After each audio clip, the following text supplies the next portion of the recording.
روزمرہ کے مسائل میں ہمارا جو معمولات زندگی ہے اس میں سب سے اہم جو مصروفیات رہتی ہیں وہ جنات کے مریضوں کا سامنا ہے، اور آج کل معاشرے نے اس چیز کو اتنا جکڑا ہوا ہے کہ بے دینی اور لا علمی اور گمراہی اور فتنہ فساد کی وجہ سے، تصویرات اور فلموں دیکھنے کی وجہ سے تقریباً معاشرہ اس دلدل میں پھنس چکا ہے، جہاں سرکش جنات حملے کرتے ہیں اور جن لوگوں کے اوپر مسلط ہو جاتے ہیں تو وہاں جیلی عامل اور نقلی پیر اور بڑے بڑے ایسے عامل جو بخوبی اس میں ماہر نہیں ہوتے، ان لوگوں کا ایسا ستیہ ناش کرتے ہیں کہ ان لوگوں کی جہاں جیب کا صفایا کرتے ہیں وہاں ایمان سے بھی ہاتھ دھونے پر مجبور کر دیتے ہیں۔ میرے دوستو، میں آپ کو بتاؤں، صرف اپنے گھر میں بیٹھے ہی اپنے جنات کو آپ دفع کر سکتے ہو، اور ان سے جنگ کے بغیر شریفانہ انداز سے ان کو اپنے گھر سے، مریض سے، کوئی بھی مرد ہو یا عورت ہو، دماغ اور دل پر جو مسلط ہیں یا رگ و ریشے میں اور ان کی شریانوں میں پیوست ہو چکے ہیں ان کو نکال سکتے ہو۔ رحیم یار خان کے ساتھ یہاں صوبہ پنجاب میں میر پور خاص ہے، جہاں پر 1965 میں حملہ ہوا تھا، وہاں سے ایک کال آئی اور انہوں نے کہا کہ مفتی صاحب، پورے جہان میں ہم بڑے بڑے عاملوں کے پاس گئے، ہمارا ایک بچہ ہے جو 22 سال اس کی عمر ہے اور ہم سے قابو نہیں ہو رہا، اور کسی عامل سے بھی اس کی جنات کنٹرول نہیں ہو رہے۔ میں نے کہا کہ آپ تشریف لائیے، انشاءاللہ اس کی جنات بھاگ جائیں گے اور اس کی طبیعت، صحت اور عقل ٹھکانے آ جائے گی اور اس کو اللہ پاک صحت دے دیں گے۔ جب انہوں نے میرے پاس آنے کا ارادہ کیا تو یہاں ہمارے شہر میں سب سے جو بڑی چوک ہے، جو مشہور روڈ ہے، وہ ہے ڈاکٹر قدیر چوک۔ ڈاکٹر قدیر چوک پر جیسے ہی پہنچا تو گاڑی والے پر اس نے اتنا تشدد کیا کہ شیشے توڑے اور ڈرائیور کو بھی کوٹا اور زد و کوب کیا کہ گاڑی ٹھہراؤ ورنہ میں چھلانگ لگاتا ہوں۔ بالآخر ڈرائیور بھی وہ گاڑی ٹھہرانے پہ مجبور ہو گیا۔ مجھے کال کر دی کہ یہ تو ہمارے کنٹرول سے باہر ہے، ہم یہاں اس چوک پہ کھڑے ہیں اور ہمارے ساتھ آگے نہیں آ رہا، پیچھے کی طرف جتنا آگے لے جاتے ہیں ادھر بھاگتا ہے، لیکن اس طرف اس کو موت پڑ رہی ہے، جیسے پھانسی کے پندے کی طرف کوئی قیدی کو لے جا رہا ہو۔ تو میں نے ان کو کہا کہ میرا ایک شاگرد آپ کے پاس آ رہا ہے۔ شاگرد کو میں نے ایک لفظ سکھا دیا جو بلقیس کے پاس حضرت سلیمان علیہ السلام نے خط بھیجا تھا، اور جو الفاظ لکھے تھے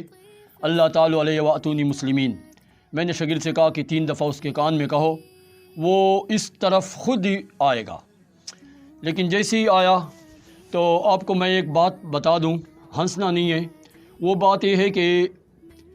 ان کے اپنے بھائیوں نے مجھے کہا کہ جس پیر کے پاس بھی جاتے ہیں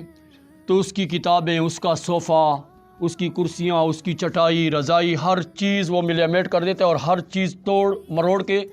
پھینک دیتا ہے اور ہر چیز کا کباڑہ کر دیتا ہے۔ حتیٰ کہ ایک پیر کو بھی اس نے ڈنڈے مار دیے، اور وہ جو اس کے نیچے چٹائی یا رضائی یا کمبل بچھا ہوا تھا وہ اس کے اوپر اس نے لپیٹ دیا اور اس کو مکیوں سے اور گرسنگوں سے للہان کر دیا۔ ہم شرمندہ ہوئے۔ تو میں نے کہا کہ اللہ پاک خیر کرے گا۔ جیسی وہ بندہ میرے پاس آیا اور وہ مجھے بغل گیر ہوا، اس سے جپیڑا مجھے، ایسے اس نے دبوچا کہ میری ہڈیاں توڑنے لگا، اور زبان پہ کیا کہہ رہے کہ مان لو، مان لو، نہیں مانتے ہو پھر بھی مانو، نہیں مانتے ہو پھر بھی مان لو۔ تو میں نے کہا اللہ خیر کرے گا۔ ادھر سے میں نے وظیفہ شروع کر لیا۔ وہ وظیفہ کیا تھا؟ ان ولی اللہ الذی نزل الکتاب وہو یتولی الصالحین۔ بس 3 دفعہ ہی پڑھنا تھا کہ وہ بصد آداب، احترام سے، انتہائی خشوع خضوع سے، انتہائی باادب ہو کے بیٹھ گیا اور مجھے کہا کہ میں نے بیعت کرنی ہے، اور پھر اولیاء اللہ کی عظمت بیان کرنے لگا اور کہا کہ یہ نیلی چھت جو کھڑی ہے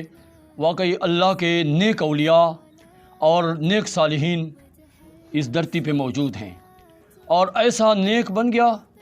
کہ مجھے دین کی دعوت دینے لگا کہ نماز کا یہ فائدہ ہے، صدقے کا یہ فائدہ ہے، روزہ رکھنے کا اور بزرگی کی عزت اور قدر کرنے کا یہ فائدہ ہے، اور روزی میں اتنی برکت آتی ہے۔ اس کے بعد میں نے اتنے میں اس کے کان میں اذان دی اور بائیں کان میں اقامت، اور اس کے بعد اس کے اوپر 21 مرتبہ یہی دعا پڑھی، ان ولی اللہ الذی نزل الکتاب وہو یتولی الصالحین۔ تو ایسے ٹھیک ہوا کہ جو بندہ ان کے ساتھ آ نہیں رہا تھا، گھر والوں کو بھی روزانہ مارتا کوٹتا تھا اور اپنے آپ کو بھی پیٹتا تھا، اور نہ کام کا تھا نہ کاروبار کا تھا، اپنی جان کا بھی دشمن بن چکا تھا۔ جس طرح علامہ اقبال کہتا ہے، تو اگر میرا نہیں بنتا نہ بن اپنا تو بن، یہ اپنے ایمان کا اور اپنی جان کا دشمن بن چکا تھا۔ اس کے اوپر چڑیل مسلط ہے۔ تو یہ سرکش چڑیل اور جنات اس سے کیسے بھاگے؟ بڑے شریفانہ انداز سے، کہ اس کے اوپر 21 مرتبہ یہی آیت میں نے پڑھی۔ تو یہ رموز اور یہ مخلصانہ جو جد و جہد ہے، اخلاص سے بھرے ہوئے ٹوٹکے یا قرآنی آیات کے یہ جو نسخے ہیں اور مجرب تیر بہدف یہ میں وظائف بتا رہا ہوں، خدا کی قسم عامل لوگ مر جاتے ہیں، لیکن یہ چیز اس لیے نہیں بتاتے کہ پیر میرے پاس ہدیہ لے کر لوگ نہیں آئیں گے، میرے خدمات لوگ حاصل نہیں کریں گے۔ اور روزے کے ساتھ میں آپ کو کہہ رہا ہوں کہ میری یہ سعی کوشش اور ایک ادنا سی کاوش ہوتی ہے کہ میں آپ کو گھر بیٹھے پیر بنا دوں اور ڈائریکٹ اللہ پاک سے مانگنے والا بناؤں، اور ڈائریکٹ آپ کے مسئلے اپنی دہلیز پر اپنے گھر میں چاردیواری کے اندر حل کرانے کی صلاحیت والا بنا دوں۔ ہمارے بعد ہی ہمارے تذکرے ہوں گے، ہمارے بعد ہی محسوس ایک کمی ہوگی، اور ہمارا خون بھی شامل ہے تزئین گلستان میں، ہمیں بھی یاد کر لینا چمن میں جب بہار آئے۔ یہ تو ہمارے چلے جانے کے بعد ہی پتہ چلے گا، اور اس بات کا فیصلہ ہوگا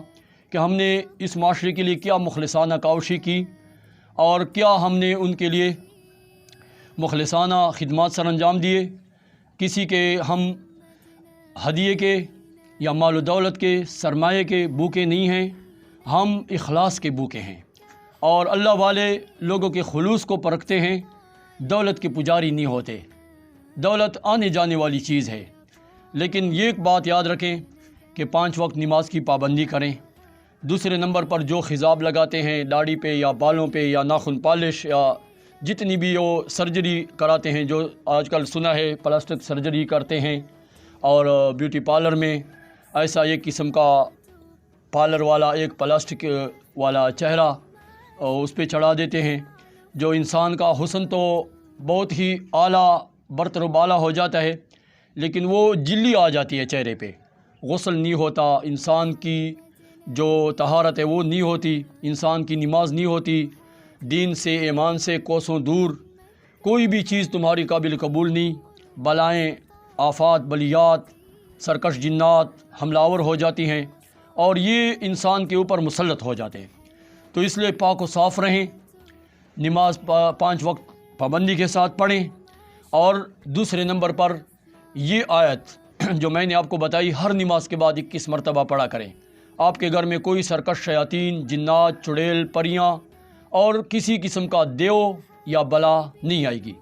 آخر میں پھر بھی بتا دیتا ہوں، وہ آیت یہ ہے، ان ولی اللہ الذی نزل الکتاب وہو یتولی الصالحین۔